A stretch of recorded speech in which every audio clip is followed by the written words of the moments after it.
And guess what? You told your brain that by saying it. And if you don't believe that theory, and if you don't like salad that much, or you can just about stomach salad, right? After your salad, lie to yourself and go, oh, that salad was the best I've ever had. I thoroughly enjoyed that. I feel so full. Oh, I can't wait to have one of them again. That was amazing. And do that for the next few times that you have salad, right? And then eventually you'll be sitting there going, I actually want a salad. And you'll be like, what the hell? I want a salad? Really? And I'm telling you, it works. Believe me or not, it genuinely works. And it does. You know Shakespeare, when he turned around and said, this above all, to thine own self be true. There's a hidden meaning to that. Be true to yourself, because if you're not, you'll end up with all kinds of problems if you're not true to yourself. I know it sounds like I'm talking crap. I'm really not. Oh, what's this? My co-worker got me into lettuce stuff with tuna and rice. Oh, nice. A bit of aioli on top. Genuinely super tasty. And it's a lot of what I eat now. But changing one habit won't change a lot, unfortunately. Yeah. See, again, forgive me for saying this, right? Because I don't mean this in an attacking way. But that attitude of changing one habit won't change a lot. It will, because that one habit that you changed is going to teach you that you have the ability of changing all habits. Because you've done one, right?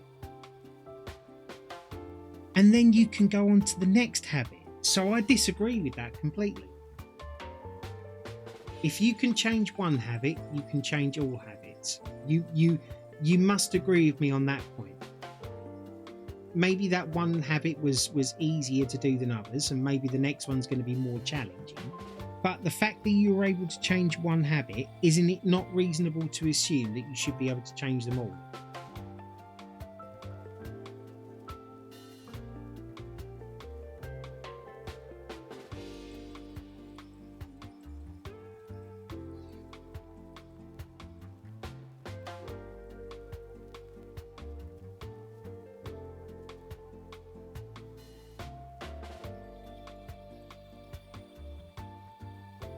Just waiting on a response for that one.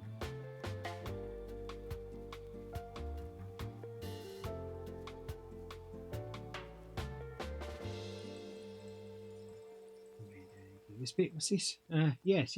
Okay, fancy pants. Yeah, well, but that's what I mean. It's like the person that has 100 problems. No, let's not be silly. Let's go a person that has 10 problems, right? That he's just so snowed under by these problems and just doesn't know what to do. Well, the thing is that no matter what, leaving your problems are not going to make them any better. I think we can all agree with that, right? So if your problems are not going to get any better without your intervention, what do you do then? Well, what you then do is you then start tackling your problems, right? And generally what we do is, as a human being, is that we try tackling all 10 problems at once because we want the easiest solution, right? Not because we're lazy, but it's just that's how we're wired. We want to find out. I said I was giving up alcohol last year, and I think I did last year. Well, that was last year. But the thing is that, like I said to you earlier on, well, what you were doing was you were turning around saying, I'm going to go from drinking X amount to drinking nothing. How likely are you to do that? Probably almost zero, unless you have some severe willpower.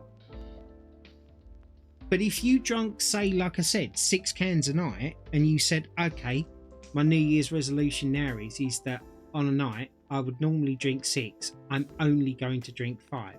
How much more likely do you think you are to be able to do that?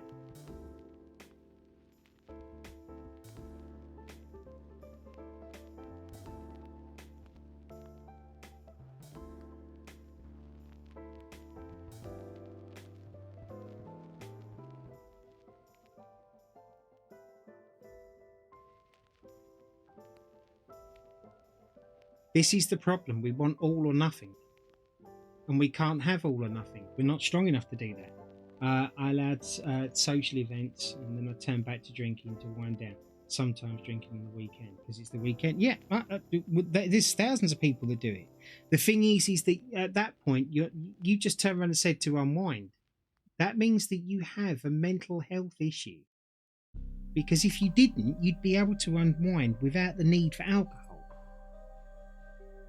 Right?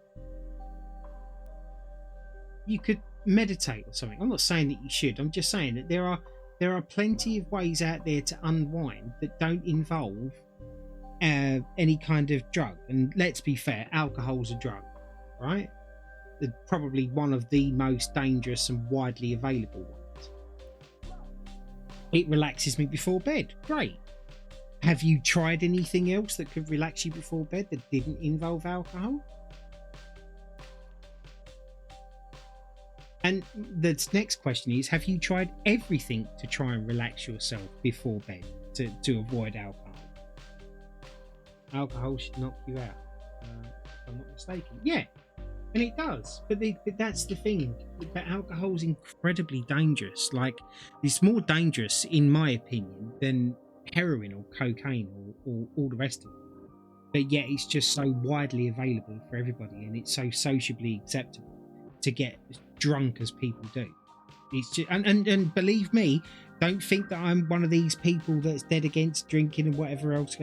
I did, before my gallstone and before my life changed with me feeling ill, I would drink up to 3 to 4 bottles of vodka a week. I could drink 2 bottles of vodka in one night. Not because I'm just superhuman, but because I'm a big guy and I could just put it away. And I'd still be standing afterwards, and I could drink more.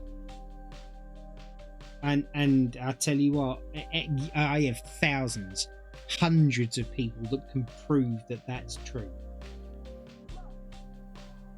So let's not be thinking that I don't know what I'm talking about. I'm talking out my backside, because I'm genuinely not.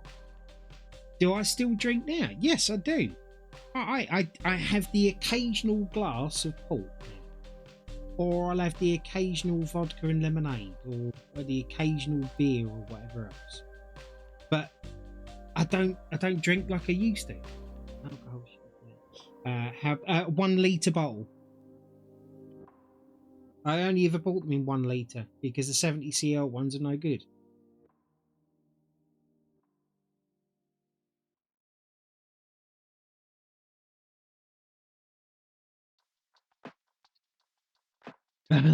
Yeah, well, I used to well, here's the other thing, right? Like most people would have a vodka and coke or whatever else, and I never really drank lager. I was always a top shelf drinker, right?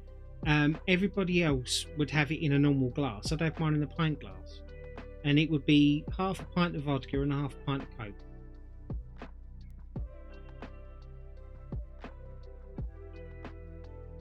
And if my wife was in this chat now, she would verify that. And I would drink alone. I'd be on my PC playing with mates, and I'd go through 2 or 3 of them a night, maybe more. Sometimes I do like vodka mixes. Yeah, I used to like vodka and Fanta Twist. Oh, that was so good.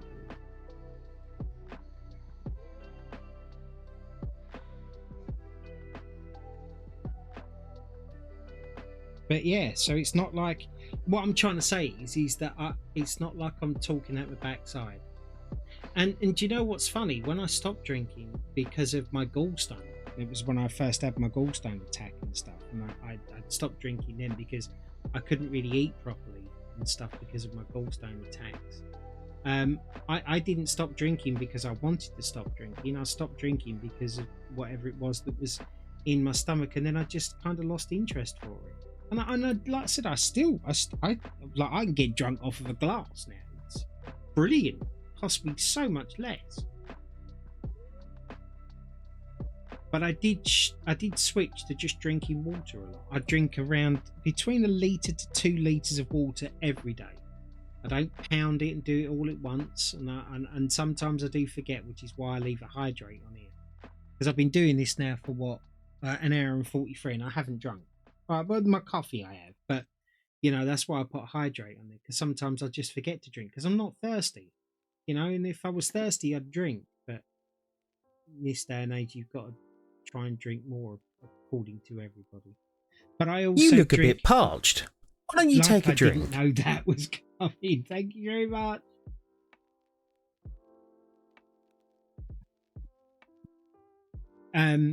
But I also drink I drink a homemade electrolyte drink, which is coconut water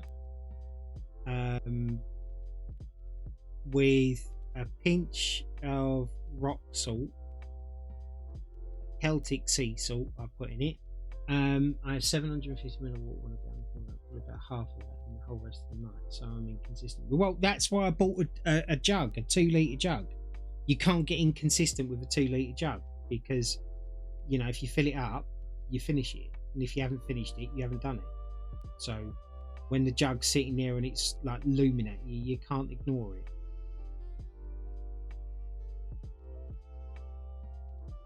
Because I used to be exactly the same, Blue.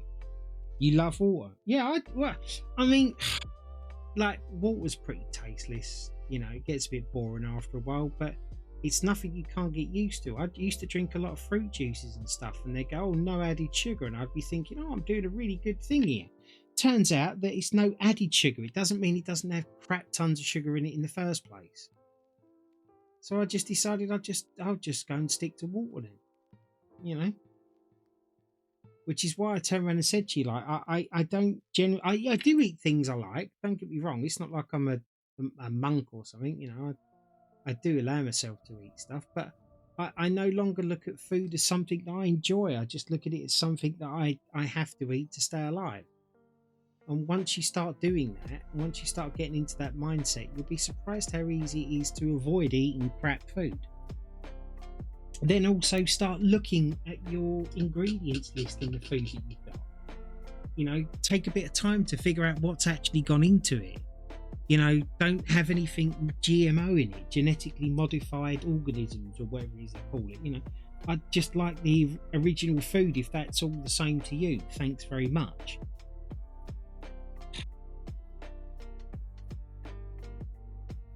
What I'm saying is, if I'm saying anything at all, and I know that that's a line from my end, but looking after yourself is easy. It is incredibly easy to be kind and good to yourself, right? What's difficult is choosing yourself to be kind to. And it's difficult because we've grown up in an era where everything is designed to look like it's good for you, but it's not. And all of your happiest memories are all around things that, if you actually looked into them, weren't particularly good for you at the time. But you've got happy memories of it. You know, Coca-Cola is one of the prime examples, right? Coca-Cola, the drink, is probably one of the worst drinks for you that you could drink, right? Diet or sugared, right? But yet, what do most people associate Coca-Cola with? Fun times, Christmas with the holidays are coming, and everybody thinks about Coca-Cola.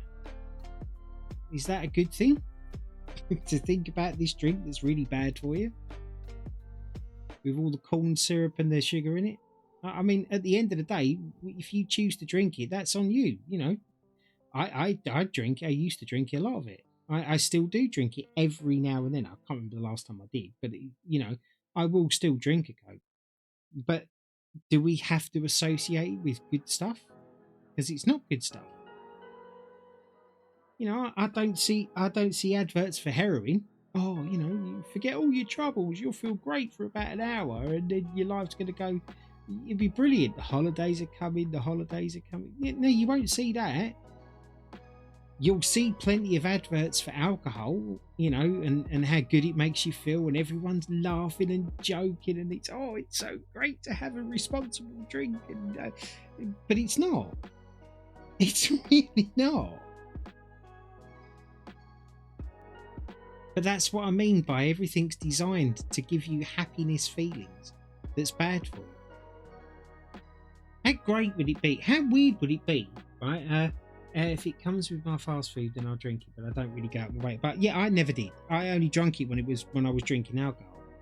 But how nice would it be if they turned around and said, like, you know, I'm not saying that salad is healthy, right? What I'm saying is just the premise of salad. If they put salad up on the screen and they were like, oh, salad's great, it makes you feel brilliant, you should have this alongside your Christmas dinner, you know, it'll fulfill your life and it'll make all your family happy and whatever else. But you won't see that. You won't see things like that because you just won't. You just won't. And I feel like I'm spurring off now onto other subjects, which I'm not going to do. Let's keep it lighthearted and whatever. It's just a shame. I see so many people that suffer, and myself included, right? So many people that suffer with weight, mental health, and everything else.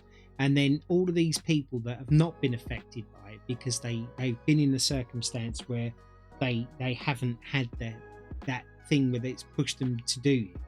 And it's always the person's fault. Oh well, you choose what you put in your mouth and whatever else. You know, unless you're in that person's shoes, you don't know what they feel and how the relationship is with that thing that they do. So don't judge. Help. Don't judge. Don't mock people. Help people. Christ, do you know something? If 50% of the world's population helped, right? 50%. How much better would life be? If half of us help, that would mean that, right, technically speaking, that would mean that 100% of people would feel helped. What was this? As my dad used to say when asked by a waitress, water will rust your pipes. Yes, I remember you telling me that.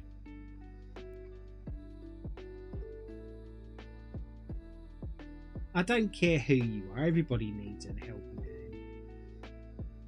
Some people are too prideful to admit it, some people won't ask for it, but everybody needs a hand. I saw a sobering statistic that said 100% of people drink. Oh, wow, really? Does the water board know? Because that sounds to me like a fact they should know. I think I cracked this joke the last time you cracked that joke yourself. Was that, and it's always the last drink that was the one that made you feel ill the next day, because you were fine before all of the others. And my other favourite one is, look, drinking didn't give me a hangover because I didn't have a hangover before I went to sleep. It was sleeping that gave me the hangover. Which again is another true fact.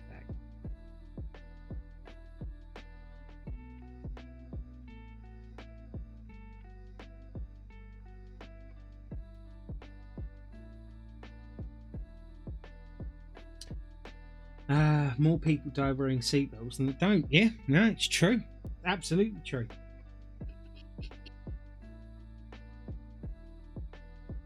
Do you know, I don't want to bring this down, but I'm going to mention it, right? I was watching the news the other day. Well, it wasn't the news. I think it was something on YouTube that popped up on my feed about this war that's going on between the two factions. We all know who it is. I'm not going to sit here and not sit. But in and amongst everybody trying to play the blame game on the news, right?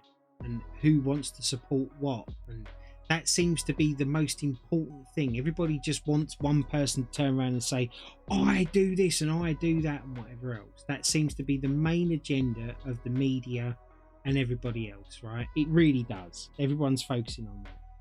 But in and amongst that focusing on it, people are dying needlessly. Regardless of what it's over, people are dying.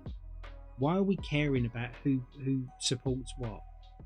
Why are we not just like reporting on, you know, how disgusting it is in this day and age that innocent people are just dying? Why is the main focus who's to blame? Why not sort it out so that no one's dying anymore, and then afterwards work out who was to blame? Because what's it going to do once somebody actually admits, oh yeah, I do this and I do that, yeah, it was me. Well, what's that then? What, so now that you have a finger to point in that direction when you start to do whatever it is you're going to do? I neither support neither side, to be perfectly honest with you. I support let's not kill innocent people. Okay? Right? No matter who you are, where you're from. Let's not kill innocent people. In actual fact, you know what? No, actually I'll amend that. Let's not kill anybody. Jesus Christ, like life's hard enough to live these days on its own without actually worrying about having someone coming along and killing you, like in your prime. This isn't like, I don't know. I just, yeah. Like I say, I don't want to go too deep into that one because that is a very controversial subject, and yeah, it is what it is. Well, I'm no pacifist, right? It's not like I'm all peace and love and, oh, you know, hey man. I understand there's conflict and there are reasons to go to war. There are legitimate reasons to go to war sometimes. But let's have a legitimate reason to do that, not just one that you decided that, oh, this is it. This is our legitimate reason. We're going to do it for that. I'm not saying that that's the reason for what's going on over there. I'm just saying, you know, like,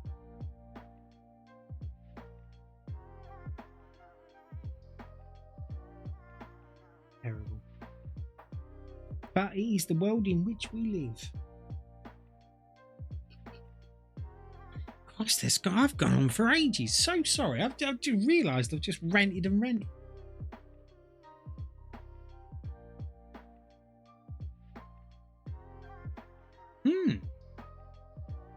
I'd love to zoom in. I don't understand why this isn't doing it right. I just don't get it. Let me have a quick look. Yeah.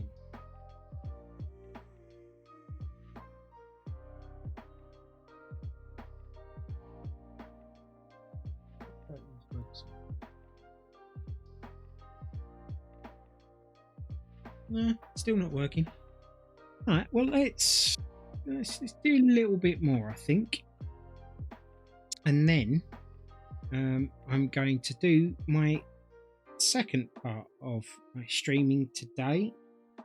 And I'm not going to take a break, because if I take a break, that will give me an excuse to sit back and then go, I don't feel very well, because I don't. I'm not going to lie to you all and say that I don't. I do not feel well. But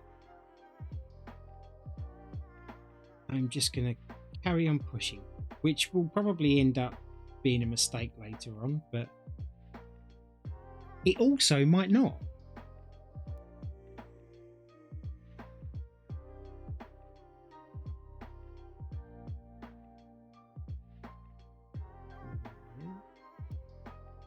I think, in all honesty, like I said to you all, I do believe that this is going to be. Oh, that's a lot of 19. Well, let's cut it there. A lot of 19. I don't know why I decided to do that piece. But there we are. We are in the midst of it now, so we'll just carry on.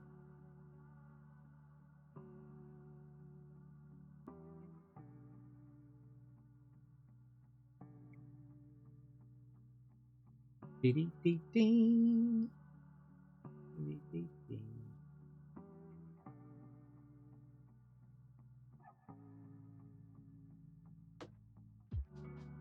Yeah, I think there's two paints that I've seen so far that could do with a little extra flow agent. It's this one, although I'm kind of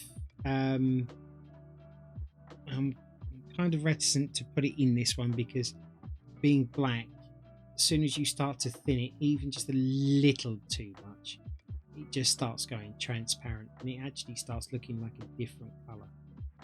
So I think I might just sit and suffer with this one and just continue on with it. But the other one, the number one, is it number one? I can't even remember now. I'll check the pots later on and I'll just redo the ones that need doing. But I think the fact that I actually started to do these before I started painting has actually made the painting go a bit quicker because I'm not constantly going back and changing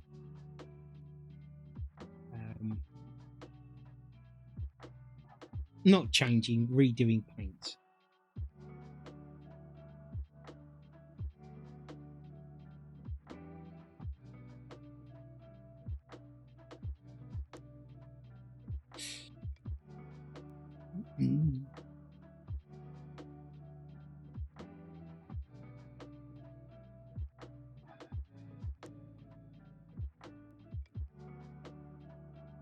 And then at some point today I can work out what's going on with my camera thing on my stream deck. That's been quite annoying today.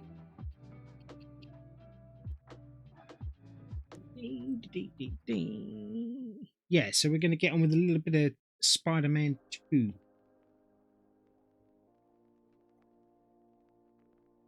Going to see how that goes.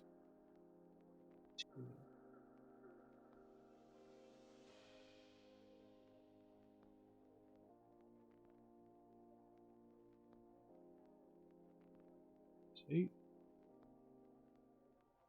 A bit more of that there.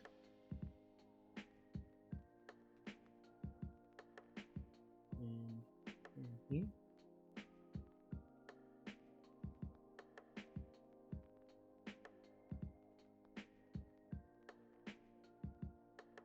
Yeah, that didn't go on very well.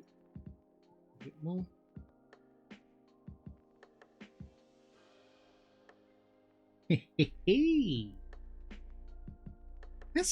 That's quite a lot done. I'm kind of impressed with that. Truth be told, what's this? It's a number one. Let's do that number one there. And then does that finish that little block off? I suppose it does, really. Oh yeah, it was definitely number one. Because if you look at that, you can see that the paint's not exactly paint. It's like a big globule mess.